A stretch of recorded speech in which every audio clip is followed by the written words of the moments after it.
Pause here for a second.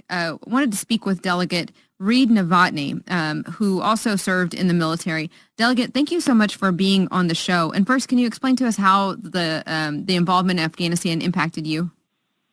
Yeah, of course. And thank you so much for your service, because I definitely know that families serve just as much as the members going overseas. But yeah, you had mentioned a few times there are members in our military who don't understand what September 11th was. They've been in, they might only be 18 or 19 years old.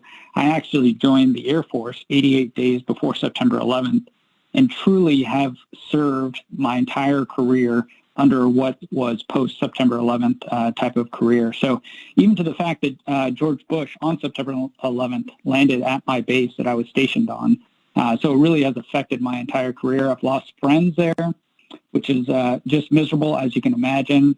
My older brother, who is getting ready to retire from the military, has 2 Bronze Stars from his service there. I've been deployed to CENTCOM headquarters and supported the war efforts there, and continue to serve proudly in our Maryland Guard, where we have a lot of our Marylanders go over and fight over there. So, Delegate Novotny, now that you are in government, and you obviously still, maintain your military presence, but now that you are in government, where does there seem to be a disconnect? And I know there's a big difference between, the Maryland state government and what's going on at the top levels of D.C. government, but there seems to always be this disconnect between what the troops are saying on the ground and what the officials in government are saying. Yeah, that's a good point. And of course, I do not, first of all, I'm not taking this call on behalf of the Guard, but, in my role as a delegate, I think that a lot of people with some of that experience can see, like your husband can see on the ground, that the Afghan people in general are not bad people. Like you had mentioned, they're opportunistic, right? They want to succeed. I think that everyone wants safety for the family. They want an income. They want to have a better life. So when you don't understand what the ground truth is, it's hard to make a decision here back in D.C. And we've had Bush, Obama, Trump, and Biden in office during this war, and each of them kind of looked at it differently. And the major mistake, and you just mentioned this, I think the major mistake to tell our enemies that we are leaving in April, which is the beginning of the fighting season, because we fight in that summer from April to October, and say, in April, get ready, because you're going to be able to fight all the way through September 11th, and we're going to be gone 20 years on some date versus a condition on the ground. It just set us up for this failure, and I think that's where we're at this point. So we're speaking with Delegate Novotny, and Delegate, so now that you are a member of government, I'm sure that you can probably think of a number of times when your constituents have wanted details that maybe are not conducive to whatever it is that you're doing, like a date, for example. And I can understand the American public, we just don't have a whole lot of patience. So the fact, I think, that the president and other presidents, President Trump obviously also gave a kind of a timeline for when the U.S. would be withdrawing from Afghanistan. But as a government official, how do you balance that? Like the public wanting a certain amount of information that may complicate a particular mission. What do you do?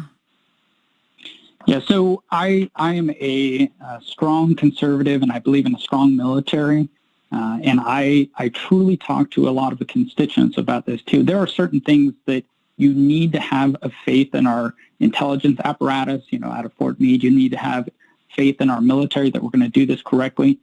The best government can do as far as in the military is to kind of stay out of the way. We've seen this when even my father serving in Vietnam, the White House was calling airstrikes, as in you need to do this tactical mission in Vietnam, versus having a person on the ground actually make that tactical decision, where you have the White House moving with strategy.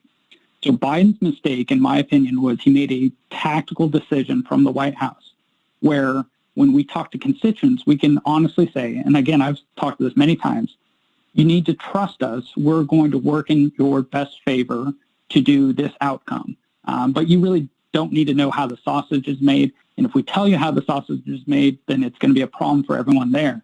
The biggest thing, and you understand this from your husband especially too, is most people in the military don't want to be at war, right? There are I've been in the military for over 20 years. I've never met someone who says, I want to go to war. We want peace, right? And the best way you can allow our military to not be in places like Afghanistan is allow us to do our job effectively with that strategic overview where we can take care of the tactics on the ground. Why do you think, Delegate Novotny, that so many people have difficulty putting that kind of faith in our government? Well, unfortunately, we fail often, right? We in the government fail often. I deal with people every single day at the local level, at the state level, dealing with, say, unemployment claims. So when we have a government that you can't necessarily trust to make, say, a right call on whether or not to open a school, whether or not to mandate a mask, and now you say, just trust me, we're going to fix this Afghanistan problem, it is difficult to have that faith. I would say, being a part of this, having so many friends, and I'm sure everyone in your listening audience knows people who work for the federal government. They know what it's like to serve. Trust in the people doing that work is different than trusting in the institutions, right? So, and I say that in the sense that people who say, at the end of the fiscal year, I would much rather save the taxpayer money. But some boss along the way says, well, if we don't spend that money, we're not getting it next year. So you can have trust in your neighbors who work for the federal government and keep pushing. And I would say elect people are going to push your ideas. But sometimes when politics get involved in what we do, especially in the military, it just goes downhill. So, Delegate Novotny, one last question. Because you have served in the military for so long, do you believe that our time in Afghanistan accomplished what we intended it to do?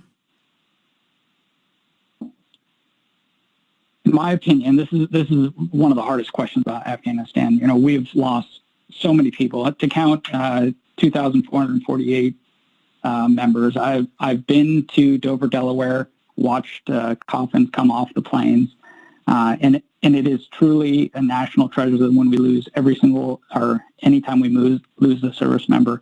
If the true meaning of going overseas was to prevent another 9/11, we have done that for the last 20 years. We have not had the major catastrophe, but there's been so many changes in our government and our intelligence apparatus and the way that we fight wars and how we share intelligence inside the government. It was a wake-up call, but again, we need to continue to stay on that footing to make sure that we don't have another 9/11 here. My heart goes out to every single Afghan who helped us along the way. And I personally am trying to help some interpreters get back here. And it's that is true. The human toll is the saddest part about this. I'm glad, though, that we have had less attacks on our soil. But it's the time will tell. I got a typical political answer where I don't know. We'll have to look back on this in the next 5 years. Delegate Novotny, thank you so much for everything that you've done in your service in the military and also everything that you're doing in the government. Thank you for joining us. Thank you. All right, folks, that was Delegate Reed Novotny out of Howard County. We're going to talk more about what he